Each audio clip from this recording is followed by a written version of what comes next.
எல்லாம் நல்லா இருக்கீங்களா? இன்றைக்கி என்னுடைய வாழ்க்கையில் நடந்த சில விஷயங்களை தான் நான் வந்து வீடியோவாக உங்களுக்கு நான் பேசி அப்லோட் பண்ணுறேன். காலேஜ் +2 முடிச்சுட்டு காலேஜ் ஃபஸ்ட் இயருக்கு நான் வெயிட் பண்ணுறேன். இப்போ ஆயுத பூஜை அக்டோபர் 4. எங்கள் அப்பா எங்கிட்ட போயிட்டு ஆஃபீஸ் போயிட்டு வராரு. ஆஃபீஸ் போயிட்டு வந்து எல்லாருக்கும் ஸ்வீட் கொடுக்குறாரு. எனக்கு பிடிச்ச ஸ்வீட் வந்து என் தங்கச்சி எடுத்துட்டான்னு சொல்லிட்டு நான் ஸ்வீட் சாப்பிடாமே நான் தூங்கிடுறேன். என் தங்கச்சிக்கிட்ட கொஞ்சம் சுடு தண்ணி மட்டும் வச்சு கொடுமான்னு சொல்கிறாரு. குடிச்சிட்டு தூங்குறாரு. குடிச்சிட்டு படுத்துடுறாரு. படுத்தோடனே நான் என்ன பண்ணேன், டேடி வந்து எனக்கு பிடிச்ச ஸ்வீட் அவள் எடுத்துட்டாலே எனக்கு ஃபஸ்ட்டு தரலையேன்னு சொல்லிவிட்டு நான் என்ன பண்ணேன், கோவத்தில் நான் தூங்கிட்டேன். தூங்கினது மட்டும்தான். தூங்கினோடனே என் தங்கச்சி வந்து ஒரு டேடி எனக்கு தேம்பல் மாதிரி இருக்குது, ஒரு ஆயில்மெண்ட் எனக்கு வாங்கிட்டு வாங்க டேடின்னு சொல்கிறான். சரி நான் குடுவாஞ்சேரி போகிறேன், சரி நான் வரும்போது வாங்கிட்டு வரேன்னு சொல்லி எங்கள் அப்பாவும் அந்த பேப்பரில் எழுதி எடுத்துகிட்டு போயிட்டார். அந்த வாய்ஸ் மட்டும் தான் நான் கேட்டேன். கரெக்டாக ஒரு 5:30க்கு நான் கனவு பண்ணுறேன்.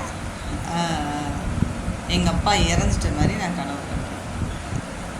தூங்கி எழுந்த உடனே நான் சொல்கிறேன், நான்சி டேடி இறந்துட்டாரு. தங்கச்சி பேர் நான்சி. பிரின்சி டேடி இறந்துட்டாரு அப்படின்னு. லூசானி இப்போ தான் டேடி போயிருக்காரு, நீ என்ன லூசு மாதிரி செத்துட்டாருன்னு சொல்கிறேன். இல்லடி டேடி இறந்துட்டாருன்னு சொல்லி கதறைய அழுவுறேன். அதை யாரும் நம்பலை. அப்போ எங்கள் அம்மா சொல்கிறாங்க, நீ என்ன லூஸா, நல்லா போன மனுஷனை இறந்துட்டாருன்னு சொல்கிறியே, இப்போ தானே போனார் அப்புறம் போய் இறந்துட்டான்னு சொல்கிறியே. இல்லைமே டேடி இறந்துட்டாருன்னு சொல்லி 5:30க்கு அழுகுறேன். தேம்பி ஒப்பாரி வச்சு கத்தி அழுகுறேன். அப்போ நல்லா போன மனுஷனை, நல்லா போயிருக்காரு, நீ வந்து டேடி இறந்துட்டாருன்னு கத்தி அழுனே எங்கள் அம்மாவுக்கு என் மேலே அவ்வளோ ஒரு கோவம். என் தங்கச்சிலாம் லூஸு மாதிரி பண்ணாத, இல்லை டேடி இறந்துட்டாரு, இங்கே பாரு ஆள் வருவாங்க பாருன்னு சொல்கிறேன். அதே மாதிரி பார்த்திங்கன்னா வெயிட் பண்ணி இப்படி அந்த வாசல் வழியாக பார்த்துக்கிட்டே இருக்கேன். ஒரு வராது, இந்த மாதிரி பிரகாஷ் எனக்கு ஆக்சிடெண்ட் ஆயிடுச்சு அப்படின்னு சொல்லிட்டு. எங்கள் அம்மா நான் அழுறதை பார்த்துட்டு எங்கள் அம்மா அப்படியே வீட்டில் என்ன சாரிக்கு அப்படியே அவங்க கூட ஓடுறாங்க. எல்லாம் ஆக்சிடெண்ட் ஆயிடுச்சுன்னு தான் ஓடுறாங்க. ஆனால் எல்லாம் போகிறாங்க, டேடி இறந்துட்டார் மட்டும். நான் வந்து டேடி இறந்துட்டாருன்னு சத்தம் போட்டு அழுகுறேன். இல்லைன்னு சொல்லி நான் அழுறதை பார்த்து என்ன ஒரு என் தங்கச்சிலாம் ஒரு வண்டி பறக்குது, வேகமாக பறக்குது. எங்கள் அம்மா போய் ரீச் ஆகிட்டாங்க, அந்த ஹாஸ்பிட்டல் ரீச் ஆகிட்டாங்க. எனக்கு எங்கள் அப்பாவுக்கு ஆக்சிடெண்ட் ஆகலை. என்னென்னா தலைவலிக்குதுன்ட்டு டாக்டர்கிட்ட போயிருக்காங்க. அவங்க வந்து ஆயுத பூஜை கும்பிட்டுருக்காங்க.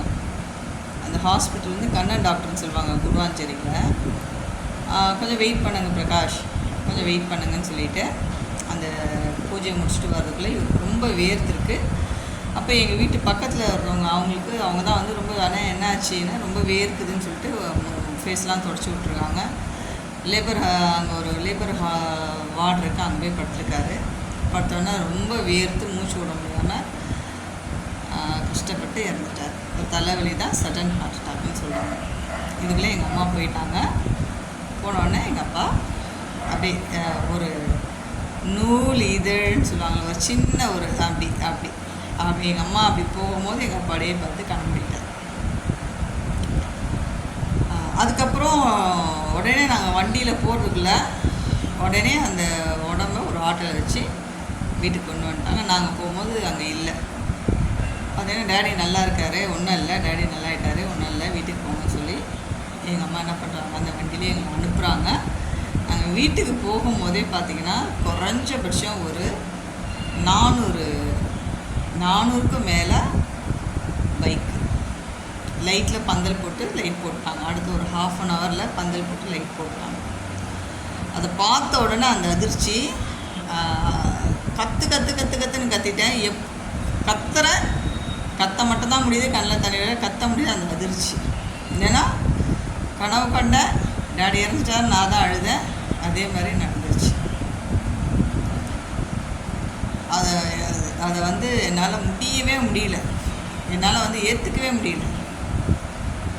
எங்கள் அப்பாவோட மரணத்தை நான் கனவு கண்ட நேரத்தில் தான் எங்கள் அப்பாவோட உயிரை அங்கே போயிருக்கு. அப்புறம் பார்த்திங்கன்னா மீண்டே வர முடியல. அழுது அழுது அழுது அழுது எங்கள் அப்பா எனக்கு ரொம்ப உயிர்.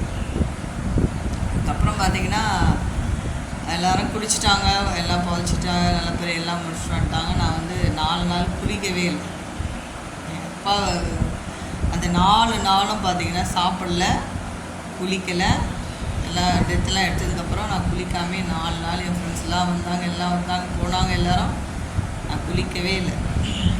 ஒரு 2-3 மாதம் பைத்திய மாதிரி அலைஞ்சேன். அந்த சிமெண்ட்ரியில் அந்த பெரிய உடம்பை மூழ்கி வச்சுருப்பாங்க பார்த்திங்களா, அதை பார்த்து பார்த்து கதறி கதறி கதறி அழுதோடனே ஒருத்தவங்க ஆடு பிடிச்சிட்டு இருந்தாங்க. அப்போ சொன்னாங்க, நீ ஏமா டெய்லி வந்து அழுகுற? எங்கள் அப்பா அப்போ ஃபஸ்ட்டு டே புதைக்கும் போது எப்படி அழுதனோ அதே மாதிரி 3-4 மாதம் வரையும் கத்தி கத்தி அழுத பார்த்துட்டு நான் கத்தி அழுகிறத ஏசப்பாக்கே கேட்டுட்டு போல. ஏசப்பாக்கே கேட்டுச்சு. கேட்டுட்டு ஏசப்பாக்கு ஒரு மன வருத்தம், என் மேலே ஒரு வருத்தம். அப்போ அவங்க சொன்னாங்க, அந்த ஆடு மேய்க்கிறவங்க சொன்னாங்க, நீ வந்து ஏசப்பாக்கிட்ட கேளு, உங்கள் அப்பாவை பார்க்கணுன்னு ஏசப்பாக்கிட்ட கேளுன்னு சொன்னாங்க. சரி, நானும் ஒரு நாள் ப்ரேயர் பண்ணல, குளிக்கல, காலேஜ் போகல, சாப்பிடல, அந்த மாதிரி ஒரு பித்து பிடிச்ச மாதிரி இருந்தபோது தான் ஒரு நாள் நைட்டு எங்கள் அப்பா என் கனவில் வந்தார்.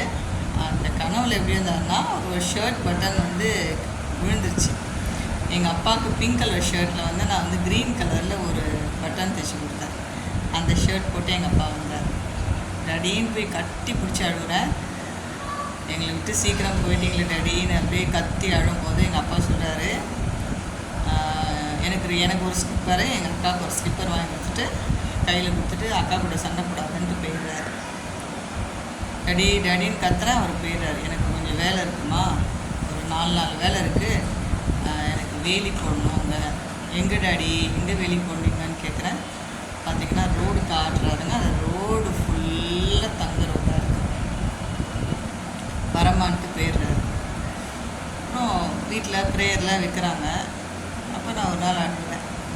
தேம்பி அழும்போது ஏசப்பா என்னோட பேசுகிறார். எப்படின்னா, இவர் வந்து ஒரு மாம்சத்துக்குரிய தகப்பன் இவர்.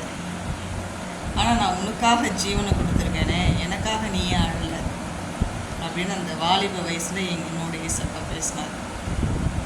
இவர் வந்து தற்காலிகமான தகப்பன், ஆனால் உனக்கு ஆவிக்குரிய தகப்பன். இன்டர்னிட்டி லைஃப் நான் தான் கொடுப்பேன். என்னோட கூட தான் நீ இருக்க போகிற காலகாலமாக. ஆனால் என்னை குறித்து நீ ஒரு நாள் அழலையேன்னு சொன்னார் பாருங்க. அதோட எங்கள் அப்பாவை நினச்சி நான் அழகிற நாட்களை குறைச்சிட்டேன். எங்கள் அப்பா குறித்து நான் ரொம்ப வருஷம் அழவே இல்லை.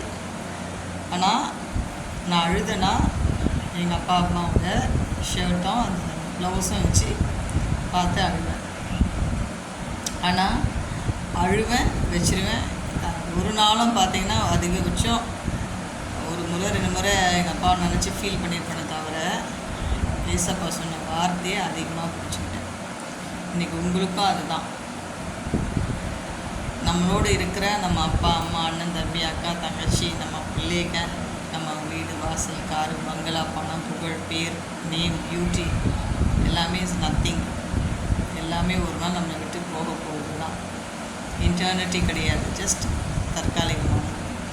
அப்போ எதை நோக்கி போகணும்னா, இயேசு நல்லவர், இயேசு நமக்காக ஜீவனை கொடுத்தார், ஏசப்பா நமக்காக மறிச்சார், உயிர்த்தார், ஏசப்பா உண்மை உள்ள தேவன் ஒருத்தர் இருக்கிறாருன்னு சொல்லி நம்ம என்ன பண்ணணும், ஆண்டவரை பற்றி ஏசப்பாவை பற்றி தெரியாத மக்களுக்கு நம்ம சொல்லணும். சொல்லும்பொழுது அவங்க ஏற்றுக்கல, ஒரு வார்த்தையை சொல்லுங்கள். இப்போ கர்த்தருடைய நாமம் மகிமைப்படும். சரிங்களா? எதுவுமே நிரந்தரம் கிடையாது. நமக்காக நிரந்தரமான ஒரு விஷயம் இருக்குது, ஒரு உண்மையான விஷயம் இருக்குது அப்படின்னா ஏசப்பாகிட்ட நம்ம போய் நித்திய காலமாக நம்ம வாழ போகிறோம். இந்த உலகத்தில் நம்ம எந்த பாவம் செய்ததெல்லாம் மன்னிப்பு கேட்டு கடவுளோடு நம்ம எப்போவுமே இருக்கணும்னா நம்ம பரிசுத்தமாக வாழணும். அதுக்கு நம்ம முயற்சி. God bless you.